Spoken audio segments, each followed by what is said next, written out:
Have you ever looked up at the moon, a celestial beacon in the night sky, and as you gazed upon its serene glow, have you ever wondered about the future we might build there, a future where humanity extends its reach beyond Earth?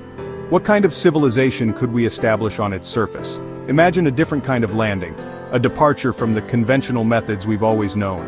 Instead of roaring rockets, the controlled explosions that have defined space travel for decades, picture a spacecraft being caught softly, gently guided to the surface like a baseball in a giant cosmic mitt, a safe and secure embrace after a long journey. Could we really build enormous nets on the lunar surface, vast structures woven from advanced materials? Could these nets serve as landing pads to catch explorers and cargo, simplifying the process of lunar arrival?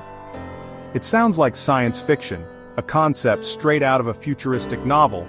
But sometimes outlandish ideas spark real innovation, pushing the boundaries of what we believe is possible.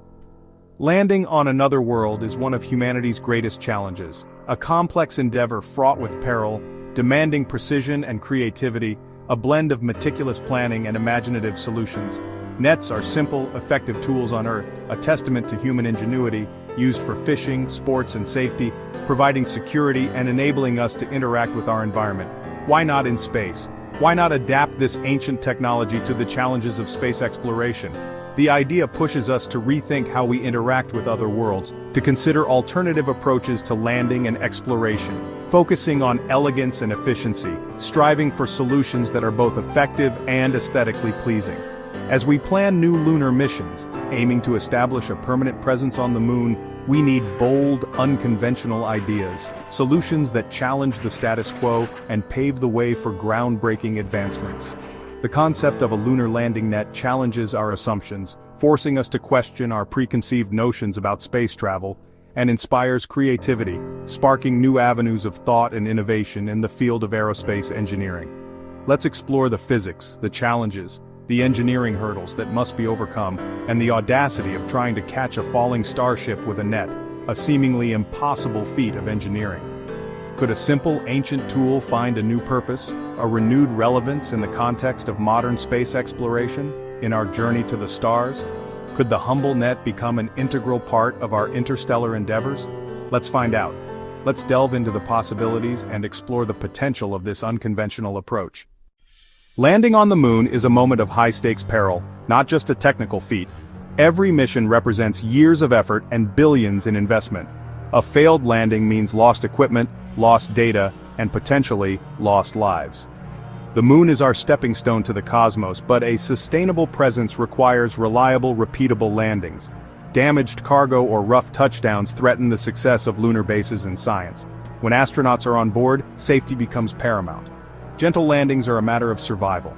Reducing landing forces makes space travel safer and more accessible. Safe landings are the foundation of our future in space. The moon's surface is ancient and fragile. Current rocket landings blast up abrasive dust, threatening equipment and science. A gentler landing method would protect both our technology and the moon's pristine environment. Clean, safe landings respect the worlds we explore.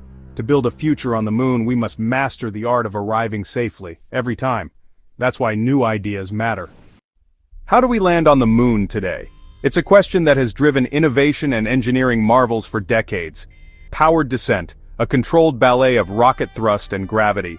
It's a delicate dance where precision is paramount. Spacecraft slow from thousands of miles per hour, a truly breathtaking feat of engineering. This is achieved by firing engines, making precise adjustments as they approach the surface. Each correction is crucial. The final moments are critical, a nail-biting sequence of events. Sophisticated computers and sensors guide the lander to a safe spot, analyzing the terrain in real time. This is often achieved with little margin for error, demanding absolute perfection in every calculation. Apollo astronauts once flew manually, relying on their skill and judgment, but now automation rules taking over the intricate process of landing. This method works, proving its reliability time and time again. However, it's fuel-hungry. Much of a lander's mass is just propellant, a significant drawback. Every pound of fuel is a pound less for science or supplies, limiting the scope of our lunar explorations.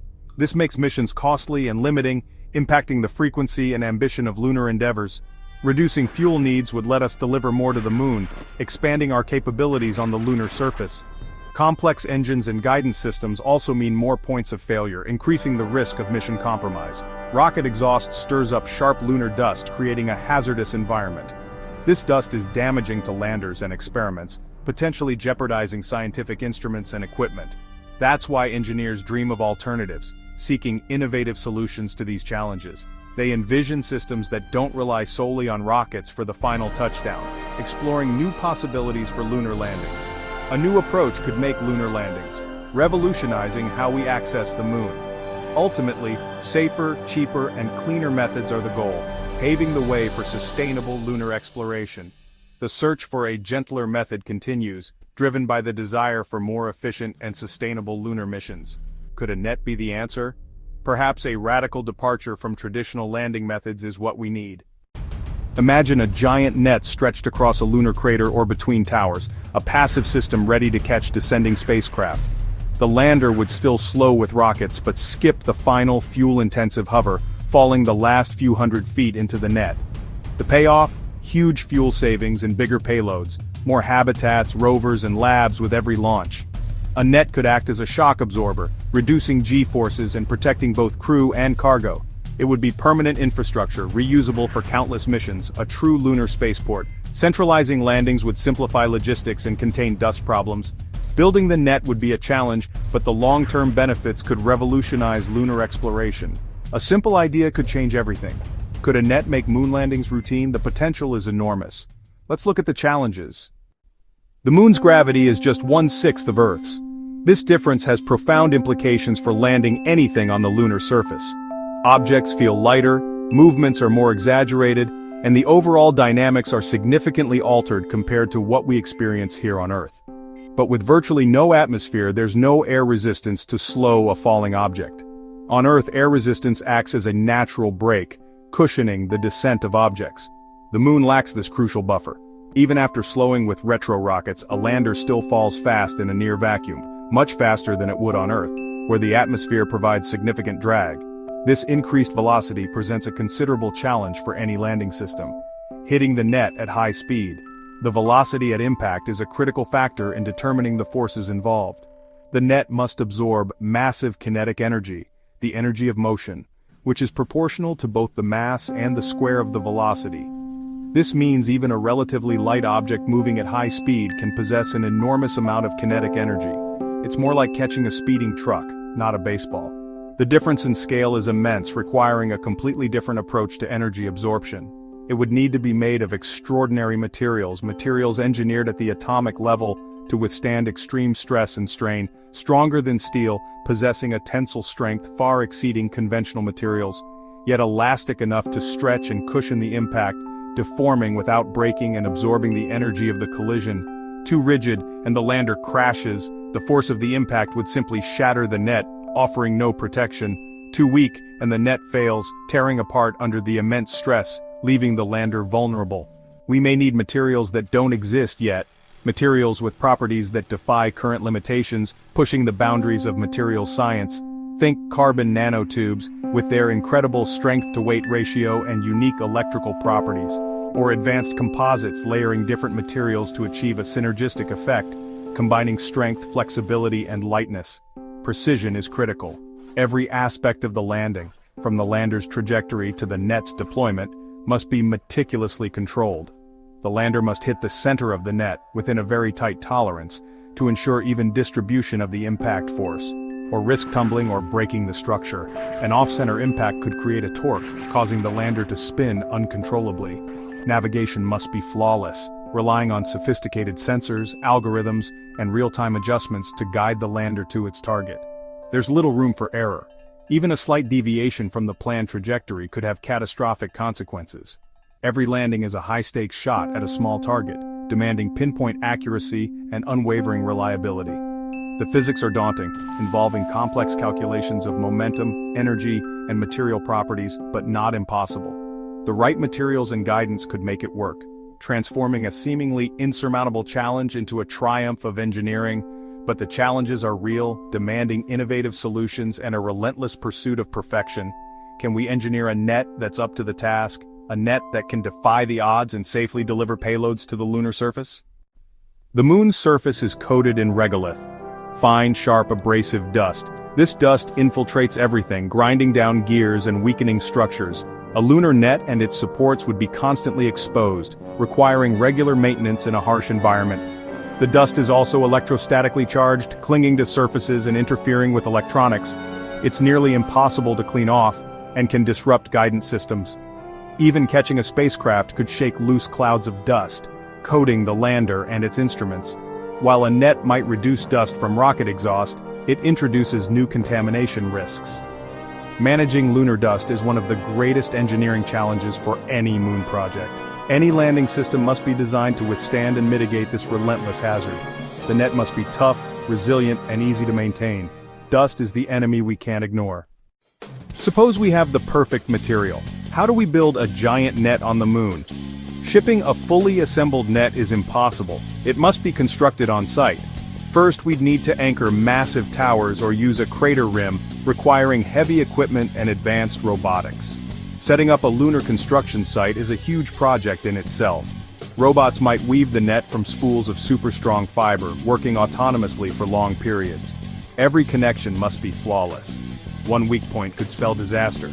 Powering the construction and maintenance would require solar farms or even nuclear reactors. Building the net means mastering lunar engineering, robotics, and energy. It's not just a tool, it's a whole new industry on the moon. The scale is staggering, but so is the potential. While a lunar net is speculative, the core ideas are being explored today. Experts like NASA's Dr. John Connolly focus on improving powered descent, but acknowledge that radical infrastructure may be needed for a busy lunar base.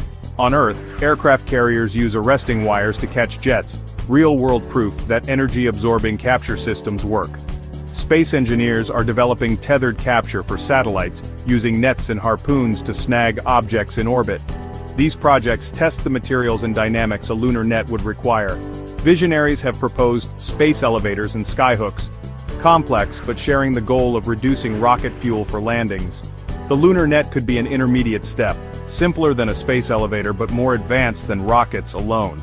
It's a creative middle ground, pushing the boundaries of what's possible. Today's experiments are tomorrow's infrastructure. The future may be closer than we think. Could we ever build a giant net to catch spacecraft on the moon? Not with today's technology. The challenges of materials, robotics, and lunar conditions are immense.